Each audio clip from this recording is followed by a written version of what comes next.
ରାଜରାସ୍ତାରେ କୋଭିଡ ଯୋଦ୍ଧା। କରୋନା ମହାମାରୀ ସମୟରେ ସରକାର ଯେଉଁ ସ୍ୱାସ୍ଥ୍ୟକର୍ମୀ ମାନଙ୍କୁ ଅସ୍ଥାୟୀ ଭାବରେ ନିଯୁକ୍ତି ଦେଇ ଭୟଙ୍କର ମହାମାରୀକୁ ନିୟନ୍ତ୍ରଣକୁ ଆଣିବା ସହିତ ରାଜ୍ୟବାସୀଙ୍କୁ ସେବା ଯୋଗାଇ ଦେବାରେ ସଫଳ ହୋଇଥିଲେ, ସେହି ସ୍ୱାସ୍ଥ୍ୟକର୍ମୀମାନେ ସ୍ଥାୟୀ ନିଯୁକ୍ତି ଦାବି କରି ଆଜି ରାଜରାସ୍ତାରେ।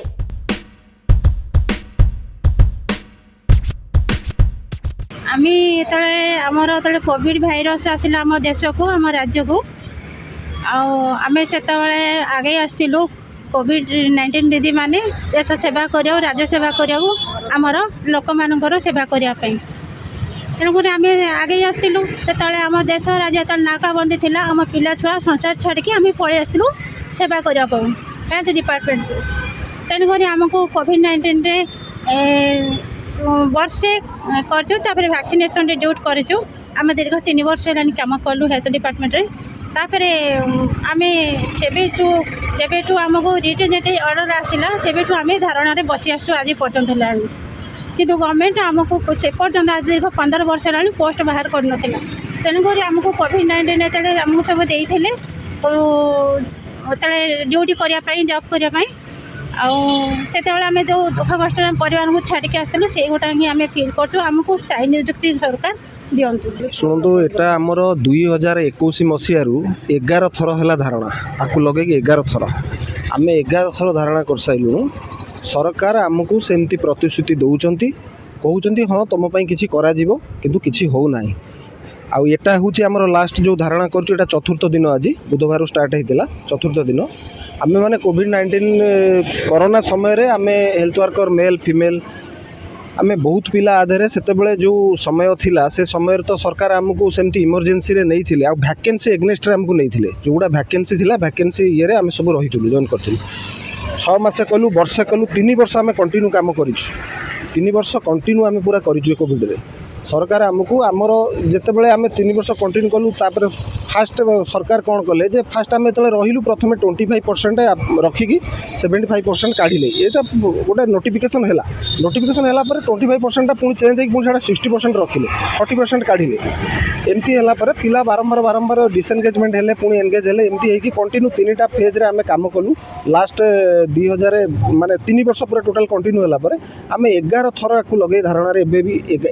एटा को लगे 11 थर यहाँ चतुर्थ दिन आज आमर गोटे दाबी सरकार पाखे आपण माध्यम आम जनाऊँ आम कोविड रे जो मैंने रही समस्त वैकेंसी एग्नेक्शन रही आमर एतिकी सरकार को रिक्वेस्ट आमको संपूर्ण स्थायी नियुक्ति न देकी आमको थैथान करो आम जो वैकेंसी एग्नेक्शन आम कौन स्कीम अनुसार आमको थैथान करो ये हूँ आम डिमांड। आम कोविड-19 ड्यूटी करूँ आमर गोरीबंध CSC रे किंतु आमर 2019 रे जिते पैंडेमिक सिचुएशन आसला से सरकार आमको मन पकड़े तापर कोविड-19 आमको पोस्टिंग करेले अगस्त 2020 आम पोस्टिंग हेलु आमर दीर्घ दिन है आम धारणा बसचु किंतु सरकार एपर्यंत आम कथा शुणुना। प्रथमे कहले कोविड योद्धा सम्मान देले आमको किंतु कोविड योद्धा को तो सम्मान देले यूज कले तापर बाहर करदेले कोविड योद्धा को पछपट को फोपाड़ देले ताले कोविड योद्धार आमर किसी सम्मान भी रहा ना एमती आमको सरकार न्याय देले। आम सरकार को निवेदन करूँ माननीय श्रीजुक्त नवीन पट्टनायक और पांड्यन सार को निवेदन करूँ आमर जी पारामेडिकल स्टाफ अच्छा कोविड-19 से स्थायी नियुक्ति कर्म नियुक्ति दि जाऊ। आम ये अनेक बार आंदोलन को आसवा पर सरकार तो सब विभिन्न प्रकार समय आमको कहते कि गोटे हम बजेट आसू देखा कौन गोटे करवा सरकार को आमर आज पर्यटन भी विश्वास अच्छी सरकार गोटे किसी करेंगे किंतु केबे करेंगे कौन करेंगे किसी सरकार एपर्यंत आमको कहना यही जो लास्ट रैली आम करूँ आमर 21 तारीख पक्ष आरंभ कर आज मुझे 4 दिन है 4 दिन भितर आम जो दिन आसीलु रैली आरंभ करूँ से दिन SP महाशय सार आमर जी अच्छा प्रशासन अधिकारी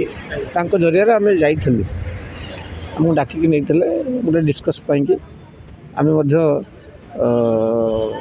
3rd फ्लोर जड़े कर्मचारी नाम मन पड़े ना से सारे पाखक आम आलोचना कलु से कहते तुम मान विषय जदियो कथा आसी तुम लेखा तुम मान कौन दाबी ए पर्यटन मुझे कहीं देखी नी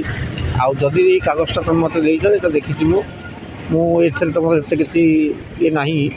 ଫେର ବି ମୁଁ ଏ କଥାଟାକୁ ନେଇକରି ଆଲୋଚନା କରିବି, ତୁମକୁ 2-4 ଦିନ ଭିତରେ ଜଣାଇବି। ଏ କଥା କହିଛନ୍ତି, ଆମେ ଅପେକ୍ଷା କରିକି ଅଛୁ ଯେ କ'ଣ ସେ ସାର୍ ଆମ ବିଷୟରେ ଆଲୋଚନା କରିବେ। ଆଉ ଆମର ଗୋଟିଏ ଲକ୍ଷ୍ୟ ଅଛି ସବୁବେଳ ପାଇଁ କି ଯେ ଆମେ ତ ସମସ୍ତଙ୍କୁ ପ୍ରାୟତଃ ଭେଟି ସାରିଲୁଣୁ, କିନ୍ତୁ ଆମର ମୁଖ୍ୟ ଯିଏ ଅଛନ୍ତି ଓଡ଼ିଶା ରାଜ୍ୟରେ ପାଣ୍ଡିଆନ୍ ସାର୍ ଆଉ ନବୀନ ପଟ୍ଟନାୟକ ସାର୍, ଆଙ୍କ ଦୁଇ ଜଣଙ୍କୁ ଆମେ ଭେଟି ନାହୁଁ ନା ଗୁହାରି ଆମ ମନ କଥା କହିନୁ। ଯଦିଓ ପାଣ୍ଡିଆନ୍ ସାର୍ଙ୍କୁ ବ୍ଲକ୍ ୱାଇଜ୍ ଯେତେବେଳେ ବୁଲୁଥିଲେ ସେତେବେଳେ ଆମର କିଛି ପିଲା ଭେଟିଛନ୍ତି, ସାର୍ ମଧ୍ୟ ପିଲାମାନଙ୍କୁ କହିଛନ୍ତି ଯେ ଗୋଟେ କ'ଣ କରିବା, କିନ୍ତୁ କେବେ କରିବେ ସେ ଅପେକ୍ଷାରେ ରହିଯାଇଛି ଆମର। ହେଇପାରେ ଇଲେକ୍ସନ୍ ଯାଇ କଥା ନାହିଁ, କୋଭିଡ଼ଟା ଆପଣ ଜାଣିଥିବେ, କୋଭିଡ଼ ସମୟରେ ଆପଣ ବି ଥିଲେ। ଏଇ ଯେଉଁ ପ୍ରକାର ପରିଶ୍ରମ, ଯେଉଁ ପ୍ରକାରର ନିଷ୍ଠା, ଯେଉଁ ତ୍ୟାଗ ଏମାନେ କରିଛନ୍ତି, ଏଇ ଯେଉଁ ମହିଳାମାନେ ବାକି କିଛି ପୁରୁଷ ଭାଇମାନେ ଆମର, ସେଇଟା ଇତିହାସରେ ଗୋଟିଏ ନୂଆ ପୃଷ୍ଠା ସୃଷ୍ଟି ହେଇଛି, କହିବାଟା ବି କିଛି ଭୁଲ ହେବ ନାହିଁ। ତେଣୁ ଏ ଜିନିଷଟାକୁ ଯଦି ଆମ ସରକାର ଆଜି ତାଙ୍କ ମୁଣ୍ଡ ଉପରକୁ ନେଇକି ପିଲାମାନଙ୍କୁ ଥଇଥାନ କୌଣସି ବାଟରେ କରିଦିଅନ୍ତେ, ସରକାରଙ୍କର ବି ବହୁତ ନାଁ ହୁଅନ୍ତା। ଏଇଟା ବଡ଼ କଥା। ସରକାର ବି ଆମର ମହିଳାମାନଙ୍କୁ ସଶକ୍ତିକରଣ କରିବାରେ ସବୁଠୁ ଆଗରେ ଅଛନ୍ତି। ତେଣୁ ଆ ଭିତରେ ଅଧିକାଂଶ ମହିଳା ମଧ୍ୟ ଅଛନ୍ତି ଯେଉଁମାନଙ୍କର ଏଜ୍ ଆଜି ଗୋଟେ ଆପ୍ଲାଇ କରିବା ବୟସ ସୀମାଠୁ ଅଧିକ ହୋଇଗଲାଣି। ଯଦି ପୋଷ୍ଟଟିଏ ସରକାର ବାହାର କରୁଛନ୍ତି, ଆଉ କୌଣସି ପ୍ରକାର ସେ ଆଉ ତାହାର ଆପ୍ଲାଏ କରିବାର ଯୋଗ୍ୟ ନୁହନ୍ତି। ତେଣୁ ସରକାରଙ୍କୁ ଆମେ ଆପଣମାନଙ୍କ ଜରିଆରେ ବହୁତ ବାର ରିକ୍ୱେଷ୍ଟ କରିଛୁ, ଆଉ ଆଜି ବି ଅନୁରୋଧ କରୁଛୁ ଯେ କିଛି ଗୋଟେ ତୁରନ୍ତ ପଦକ୍ଷେପ ନିଅନ୍ତୁ ଏମାନଙ୍କ ଭବିଷ୍ୟତକୁ ଲକ୍ଷ୍ୟରେ ରଖିକି। ସୂଚନାଯୋଗ୍ୟ କୋଭିଡ-19 ପରଠାରୁ ଆଜିକୁ ମିଶାଇ 11 ଥର ଲୋୟର ପିଏମ୍ଜିର ଗାନ୍ଧୀ ମାର୍ଗରେ ଧାରଣା ଦେଇଥିବା ବେଳେ ଆଜକୁ 4 ଦିନ ହେବ ଧାରଣାରେ ବସିବା ସହ ରାଜ୍ୟ ସରକାରଙ୍କ ନିକଟରେ କିଛି ଦାବି ରଖିଛନ୍ତି। Bureau report, rainbow media.